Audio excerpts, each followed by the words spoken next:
Ces images sont terriblement réalistes et pourtant, vous l'avez sûrement vu, elles ont été réalisées avec la nouvelle version de l'intelligence artificielle Midjourney, présageant un potentiel immense pour diffuser notamment des fausses informations. Et ces derniers mois, plus largement, les intelligences artificielles, que ce soit pour la production de textes ou alors d'images, ont progressé à une vitesse absolument phénoménale, si bien que je suis même pas sûr que certaines des vidéos qu'on a pu poster il y a quelques mois sur le sujet soient encore d'actualité. Alors aujourd'hui, certains, y compris d'ailleurs certains des plus grands patrons de la Silicon Valley et des grandes entreprises américaines, veulent que ça s'arrête, ou en tout cas que ce soit en pause, car l'avenir de notre civilisation pourrait être menacé. Salut, c'est Hugo, j'espère que vous allez bien. C'est donc le sujet à la une des actualités du jour aujourd'hui sur YouTube et vous le savez, directement en podcast audio. Alors si je vous en parle aujourd'hui, c'est parce que plus de 1000 acteurs de la tech, donc de la scène entrepreneuriale dans la technologie aux États-Unis, ont rédigé et ont signé ensemble une tribune et une lettre ouverte.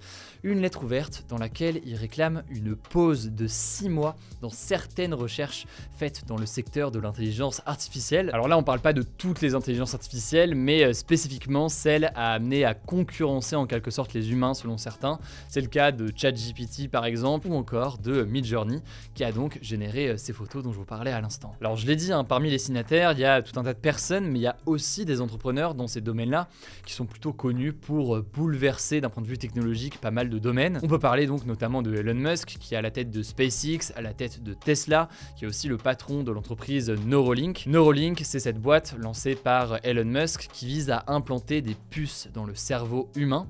Il y a aussi le cofondateur d'Apple, Steve Wozniak, le cofondateur de Skype, Jan Tallinn. Bref, des gens qui sont en général plutôt favorables à des bouleversements technologiques. Et on retrouve aussi dans cette lettre ouverte un certain nombre de chercheurs qui sont très connus dans ce domaine de l'intelligence artificielle. Alors dans cette tribune, il est écrit, je cite, « Nous appelons tous les laboratoires d'intelligence artificielle à suspendre immédiatement pendant au moins 6 mois la formation des systèmes d'IA plus puissants que GPT-4. » Alors GPT-4 ou GPT-4, mais j'ose plus dire à la française maintenant depuis tous les commentaires sur la dernière vidéo. On en a parlé il y a 10 jours dans ce format des actus du jour. C'est une nouvelle version en fait du modèle de langage grâce auquel fonctionne ChatGPT. Il est développé par l'entreprise OpenAI et donc il a permis à ChatGPT de faire des avancées spectaculaires et d'être encore plus puissant. En fait, les auteurs de cette lettre ouverte accusent les laboratoires d'intelligence artificielle d'être lancés, je cite, dans une course incontrôlée, une course que personne, pas même leur créateur, ne peut contrôler de manière fiable. Selon eux, ça menacerait à terme de nous faire perdre le contrôle de notre civilisation. Donc c'est pas des mots anodins. Et les risques, si on rentre dans les détails, alors on en a déjà parlé dans notre vidéo concernant ChatGPT, mais c'est par exemple la diffusion à grande échelle de fausses informations, avec par exemple des IA qui peuvent produire et diffuser quasi instantanément des milliers de contenus mensongers. On peut parler aussi du risque de destruction de millions d'emplois dans plein de secteurs, comme la publicité, l'administratif, le développement informatique, etc. Et destruction d'emplois qui pourraient arriver très rapidement et sans gestion ou planification, disons, par les différents gouvernements. Et enfin, il y a d'autres risques, la question par exemple des biais des intelligences artificielles qui pourraient reproduire des biais racistes, sexistes ou autres, ou alors une certaine vision de la société. Bref, beaucoup de questions qui se posent autour de ces intelligences artificielles qui regroupent tellement de données que ça finit en quelque sorte par être une sorte de boîte noire. Alors que faut-il penser de cet appel alarmiste contre l'intelligence artificielle? Alors je suis pas là de mon côté pour vous dire quoi penser ou quoi juger, je suis là pour vous donner par contre des informations pour que vous puissiez vous faire votre avis. Ce que l'on sait par contre factuellement, c'est que effectivement il y a une forme de course qui s'est lancée entre les grandes entreprises de la tech, en particulier entre Microsoft et Google. Faut savoir que Microsoft a investi dans ChatGPT grâce à OpenAI et donc il semble avoir de l'avance, et Google de son côté qui essaie de rattraper son retard. Et à côté de ça, il y a plein d'autres laboratoires d'IA indépendants au-delà des autres géants qui espèrent tirer leur épingle du jeu. Et finalement, selon le média américain The Verge, qui est spécialisé sur la tech, il est peu probable que la pétition ait un véritable impact sur le climat actuel de recherche dans l'IA.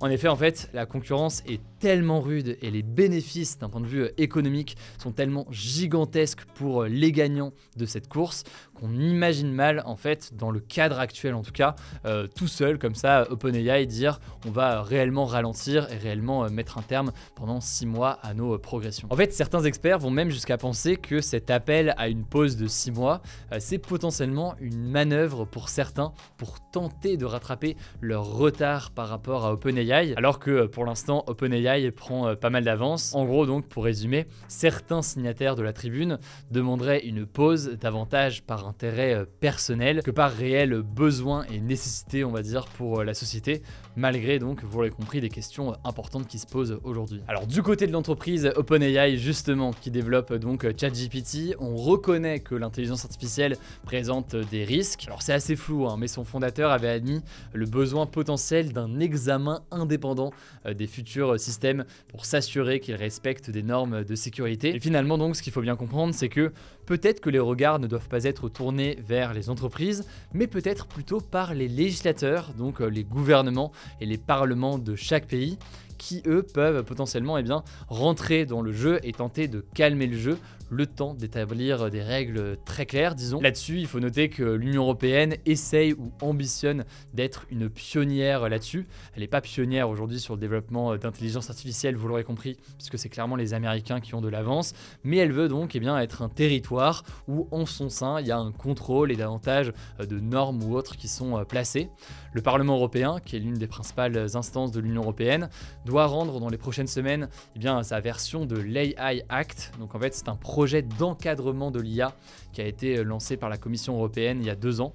On verra donc ce qu'il en est. En tout cas, j'en suis conscient, c'est un sujet complexe qui pose d'ailleurs des questions quasiment philosophiques. Et encore, on n'est pas rentré dans les détails des questions éthiques, des questions d'impact aussi sur l'économie qui a priori vont être absolument colossaux. Ça, il y a assez peu de doute là-dessus. Je vous le disais, on a fait une vidéo dédiée à ce sujet il y a quelques semaines. Donc je vous mets le lien directement en description. C'est disponible sur notre chaîne YouTube principale. Je vous laisse avec Blanche pour les actualités en bref et je reviens juste après. Merci Hugo et salut tout le monde. On commence avec une première actu. Emmanuel Macron a présenté ce vendredi le plan conçu par le gouvernement pour améliorer la gestion de l'eau en France. Alors l'objectif de ce plan eau, c'est de se préparer aux potentielles sécheresses qui pourraient avoir lieu cet été et plus généralement d'améliorer la gestion de cette ressource qui est menacée par le changement climatique. En tout, une 50aine de mesures ont été dévoilées, notamment pour réduire le gaspillage d'eau et éviter les conflits autour de l'utilisation de cette ressource. On vous en parlera plus en détail dans le format des bonnes nouvelles de la semaine, ce sera disponible ce week-end sur YouTube et en podcast. Deuxième actu, et ça concerne la crise économique dans le secteur du prêt-à-porter dont on vous parlait déjà il y a quelques jours.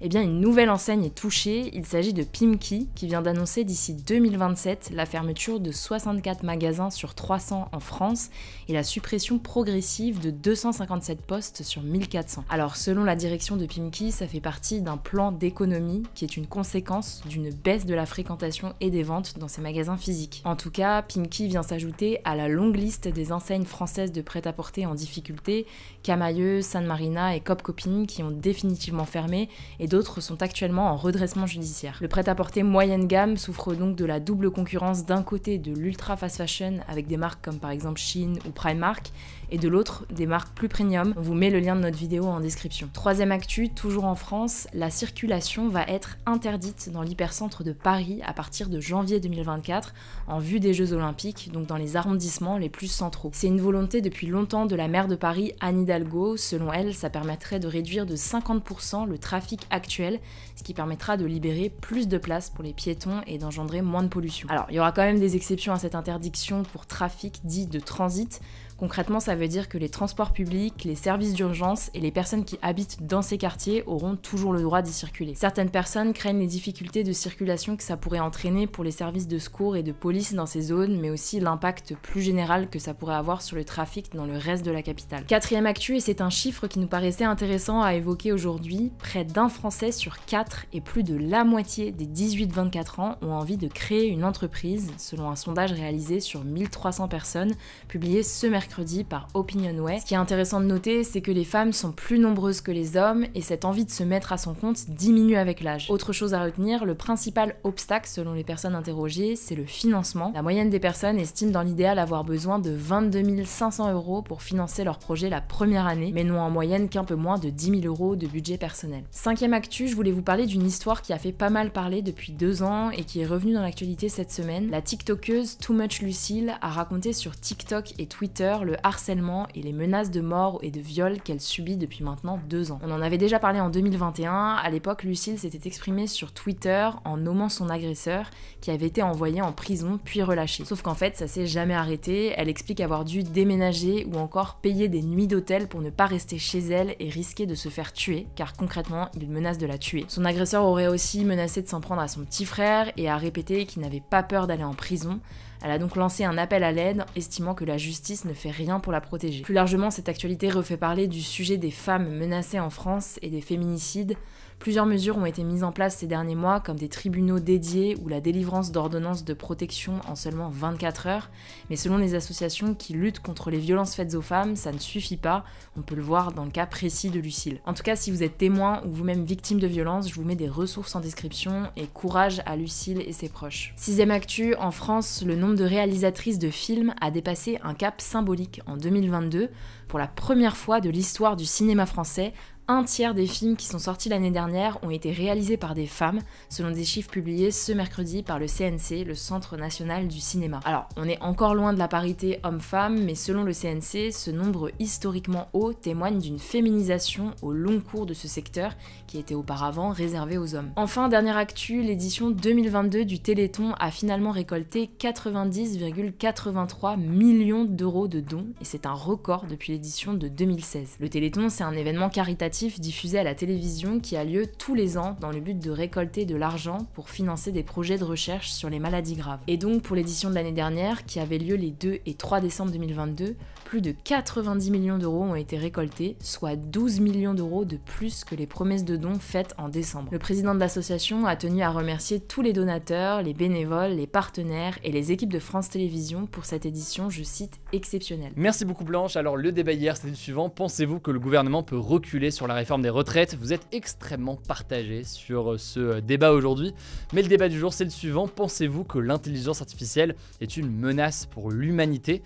Et là ça se passe toujours dans l'onglet communauté. Je vous rappelle qu'on est très présent sur Instagram pour suivre l'actualité au quotidien, le nom du compte c'est Hugo Décrypte, vous êtes plus de 2,5 millions à nous suivre là-bas, donc merci beaucoup. Pour ça vous abonner, je ne sais pas encore le cas, prenez soin de vous, prenez soin de nos proches, et puis je vous dis à demain pour une nouvelle vidéo.